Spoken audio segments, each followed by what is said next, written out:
Hi and welcome to the Malat cookery channel. So over the next couple of weeks the Malat will be launching a range of single herbs and spices. Things like onion powder, garlic powder, paprika, black pepper, oregano, basil, thyme, and in order to support customers that purchase those products as part of the Malat's customer support program, I'm going to be coming up with some recipe ideas that use some of those single herbs and spices in the ingredients.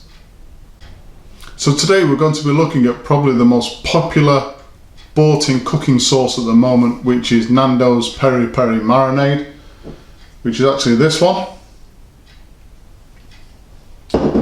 Now, two main reasons why we're going to do that. One is because I always love a challenge, so reverse engineering something as popular as a Nando's sauce, always a challenge, and I'm up for that, so that's a personal thing. But the second thing is the cost. Now I know it's going to some effort to produce your own sauce, but we can make that sauce for a fraction of the cost.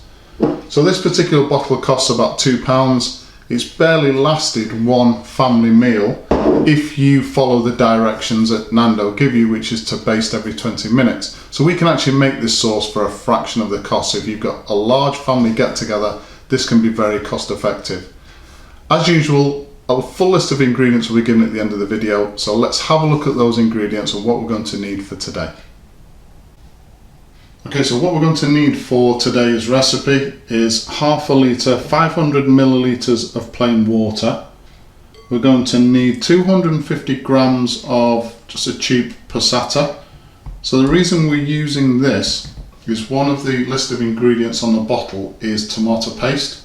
Now tomato paste is a commercially available product, so buying it in the shops is almost impossible, and tomato paste is not the same as tomato puree.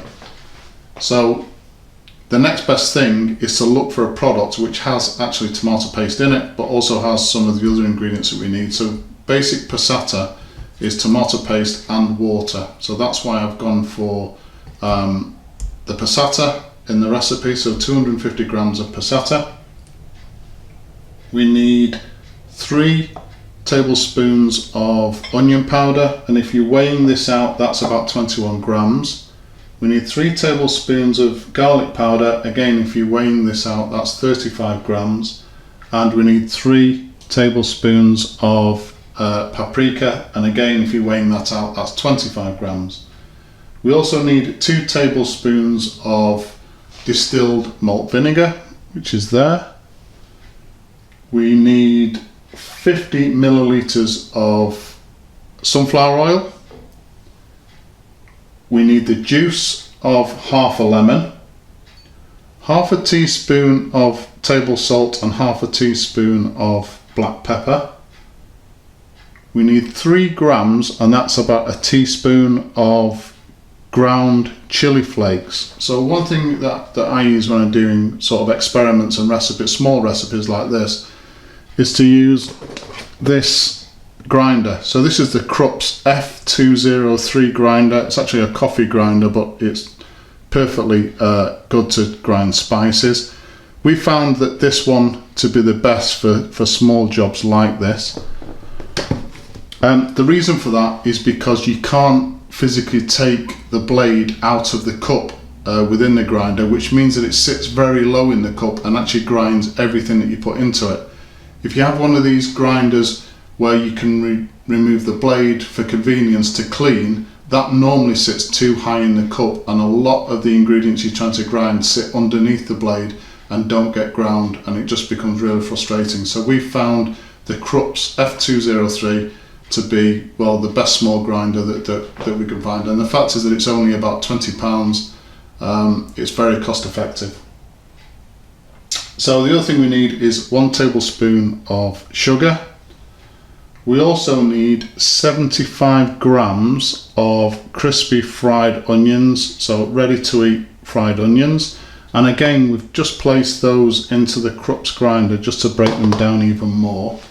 So the reason that the fried onions are in the recipe, because it obviously doesn't mention that on the bottle, is because on the bottle one of the ingredients is caramel, and that just is adding more sugar product to the actual recipe, but also For me personally, caramel gives a very, very strange aftertaste.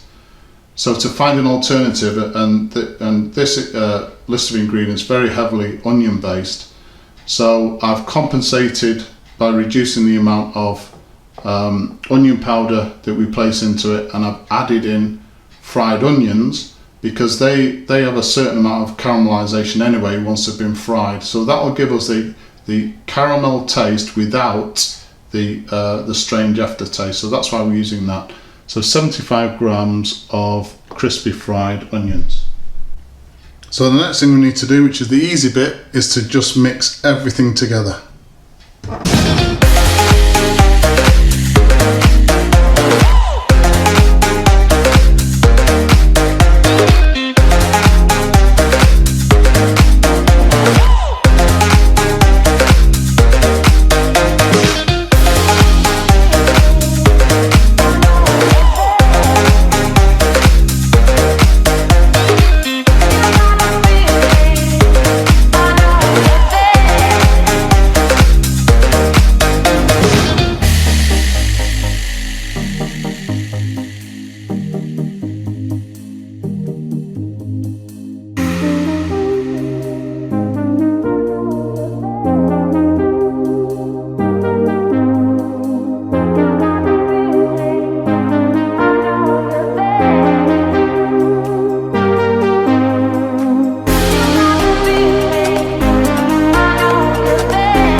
Okay, so now that's all mixed in, the next thing we want to do is we're going to put this in a saucepan on a very low heat, and we're going to cook this for about 15 minutes just to reduce it slightly, and it will then thicken up. From there, we're then going to put it through a sieve, and then that'll be it. That'll be the finished sauce done. So the next thing we want to do is we need to cook this sauce through. So we're going to bring it up to a very gentle simmer, and then once it comes up to a gentle simmer, that's when the time starts, and we'll cook it for about 15 minutes. What you'll start to see is some of the oil coming to the top, and that's when you know it's cooked. We're using a spatula as well to try and keep the sauce from burning at the sides. So we're going to be constantly bringing that sauce in from the sides. We don't want to burn this sauce at all. So bring it up to a gentle simmer, then 15 minutes cooking time, and use a spatula just to keep the sauce from burning on the sides. Okay, so we've now got a very, very gentle simmer. So this is what I was talking about now. So what we need to do is leave it now for 15 minutes. So the cooking time doesn't start until we get it to that simmer, and this has taken about 6 or 7 minutes to get to this stage. And all we want to do while it's going through this 15-minute gentle simmer process is to just stop the sauce from burning on the sides of the pan. This is not the type of sauce that you could just leave for 15 minutes and then come back to it. It's starting to thicken already. So this is it. Next 15 minutes will just be a case of me taking any residue away from the sides of the pan and just making sure that it doesn't stick to the base of the pan as well. So the sauce has been cooking now for about 15 minutes. I don't know if you can see from the camera, but the oil has now come to the top. If you're doing a curry from scratch or a sauce like this and you've added oil, it's always a good indication when the cooking process is finished, when the oil starts to rise through the sauce and come to the top. So once the sauce is finished cooking, we've got two options. One is to leave the sauce as it is, with the pieces of fried onion in there and the chili flakes, and the other one is to pass it through a sieve. Now I prefer a much smoother sauce, so I've actually passed this through a sieve, and the actual mesh on this sieve is quite a coarse one, so it will allow some of the chili flakes to actually pass through. And all I've left, so basically I've just poured the sauce into the sieve and just pushed it through with a spatula, and you just end up with a residue of a paste. So there's not a lot of waste with that. Place them into some clean, sterilised jars. Now, I think these are all pasta jars. They have to be perfectly clean and sterilised. If you want to know how to do that, have a look at some of the jam making forums or preserve making forums. There's some really good tips on there on how to thoroughly clean and sterilise jars to use them again. Also place on here what it is, a sticker on here, so Nando style peri peri marinade, and what's important is the date that you've made it, because this will then go in the fridge and last for about 3 weeks. So if you've not used some of it within 3 weeks, then you really need to, best practice, to throw that away, and then obviously you can make another batch. What I want to do now is I just want to show you how similar the two sauces are. So they taste very similar, which is obviously very important, but they also have the same or very similar colour and texture as well. So if we look at those two, and if you can see that, so this is the Nando's sauce on this side, and this is our homemade sauce on here. Very similar colour and very similar texture, and as I said, the taste is very similar as well. So we've achieved everything that we actually set out to. So that's it. Nando style peri peri marinade. We ended up with 800 grams of sauce or thereabouts, which is 3 times what you'd get in a single bottle. It costs us about £1 to make, so that's half the price of one bottle, so there's a massive cost saving there. And the taste, the texture and the colour very, very similar to the original product. So please subscribe to the channel, and if you've enjoyed the video, hit the like button. Thanks for watching.